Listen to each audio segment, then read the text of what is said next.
Anyway, if this goes up at the right time, it should be the day before Halloween, aka my birthday. Ta-da! I'll be 18, which is a horror story in itself, so let's not think about that.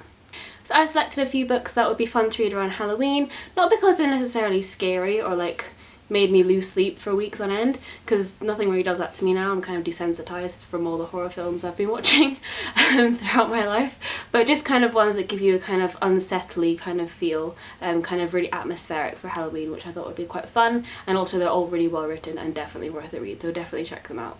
The first one is The Bloody Chamber by Angela Carter, which I completely love. I've been reading this for school, and it's so good. It's a series of kind of gothic fairy tales, but retold and given kind of like a brutal realness to them. So Angela Carter kind of warps the story, so you're like, oh, this is really weird, this is really horrible, but then you're like, actually the original horrible themes were still there in the first place. So it's really interesting, like amazingly well written. I've highlighted like so much just because I'm just like, how do you language, how do you construct sentence, what, so good.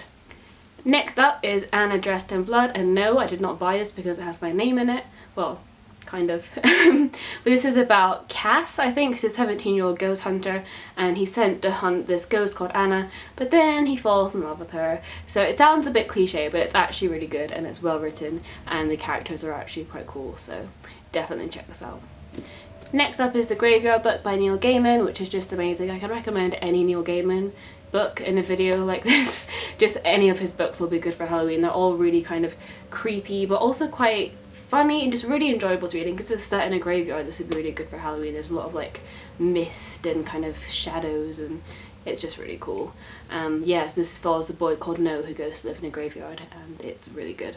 Miss Peregrine's Home for Peculiar Children, which I will not say much about because probably everyone has heard of this. This is kind of an eerie story about a boy who goes to this mysterious island in Wales and finds this home for peculiar children and the kind of history behind that. But what I love about this book is it's kind of complemented with a series of like creepy photographs like this. Look how weird that is. But also really cool and quite creepy for Halloween, so definitely give this a read. Next up is The Shining Girls, which is not really a horror thing, it's more of a thriller. It's kind of crimey, follows a serial killer who has like a special kind of supernatural ability, and it's really good. And I remember being like heart beating when I read this because it has a really climactic last bit, so definitely read this. I was like, what?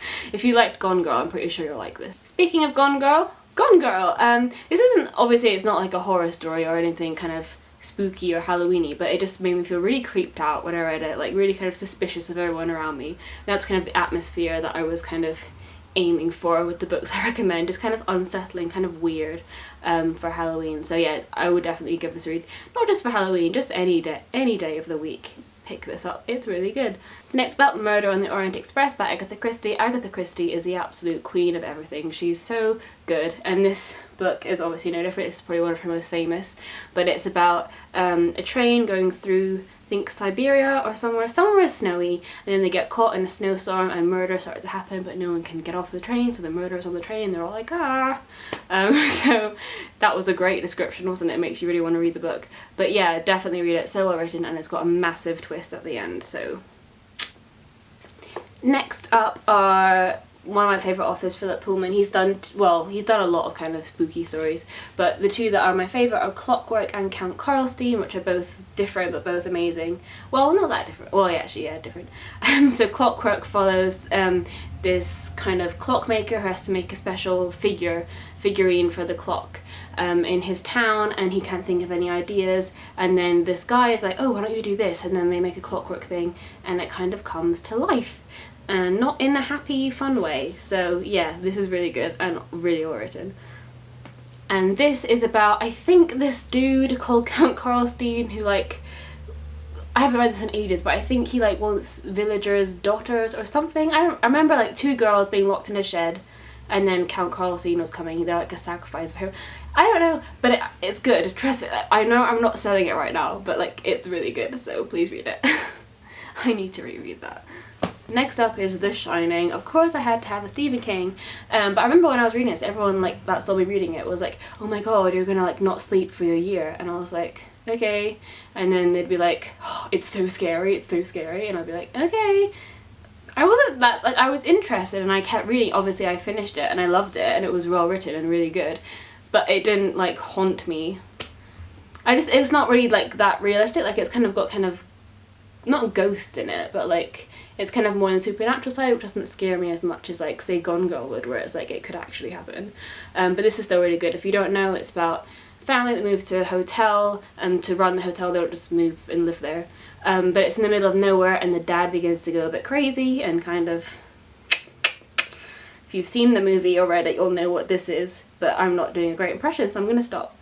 And last but not least, this beautiful book with purple pages, purple pages, is Hollow Pike, which kind of follows a witch coven in the modern day, and it's just really good. I don't need to say more than that because it's really good, and it's also really funny, and, well, not really funny, but it's good. Just read it. It's good. How many times am I going to say good in that sentence? Just stop. Thanks so much for watching this video, and I hope you have an amazing Halloween, and if you read any other scary books that you'd like to recommend, please leave them in the comments. See you in my next video. Bye!